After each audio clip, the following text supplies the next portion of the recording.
नैतिकता का स्तर कितना गिर सकता है, इसका ताज़ा उदाहरण बिहार का एपिसोड है।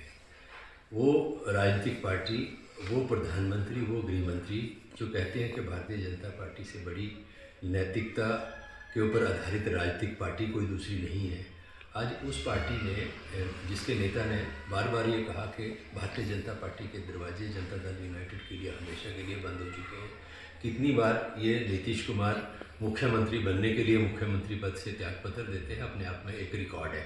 और ये देश नहीं बल्कि दुनिया की राजनीति में एक अलग इतिहास जो है वो बिहार की राजनीति में रचा है। भारतीय जनता पार्टी का वास्तव में लक्ष्य, उद्देश्य एक ही है, किसी न किसी तरह से सत्ता हासिल करना, सत्ता में बने रहना और देश के लोगों को गुमराह करके जो है वो सत्ता को हथियाना। ये ताज़ा उदाहरण बिहार की राजनीति ने पेश किया है। और भारतीय जनता पार्टी के जो नेता हैं धर्म की बात करते हैं।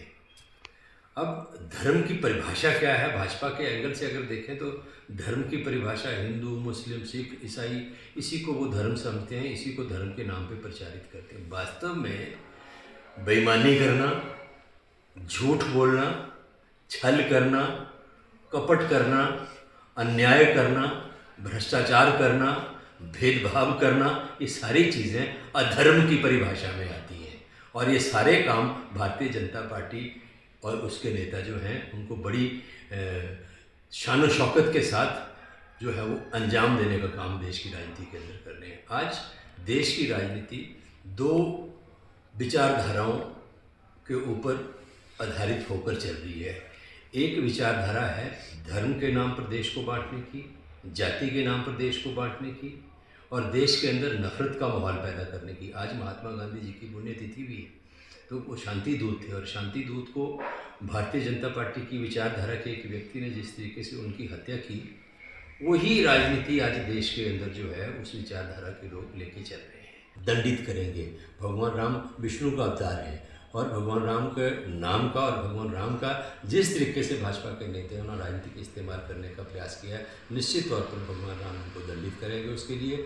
और दो विचारधाराएं मैंने कहा कि एक तो है धर्म के नाम पर देश को बांटने की, धर्म के नाम पर समाज को बांटने की और देश के अंदर नफरत फैलाने की, और दूसरी विचारधारा है देश के अंदर राम राज्य स्थापित करने की, जिसको लेकर राहुल गांधी जो हैं वो भारत जोड़ो न्याय यात्रा लेकर रुके। राम राज्य की परिकल्पना क्या है? राम राज्य का मूल क्या है? राम राज्य का मतलब जहाँ जिस राज्य में, जिस शासन में, जिस देश में न्याय हो, समानता हो, भाईचारा हो और सबके अधिकार बराबर हों, एक दूसरे के प्रति प्रेम, प्यार, मोहब्बत का रिश्ता हो, सबको समान अवसर आगे बढ़ने के मिलें। अगर ऐसा वातावरण किसी देश, किसी राज्य में है तो उसको आप राम राज्य कह सकते हैं।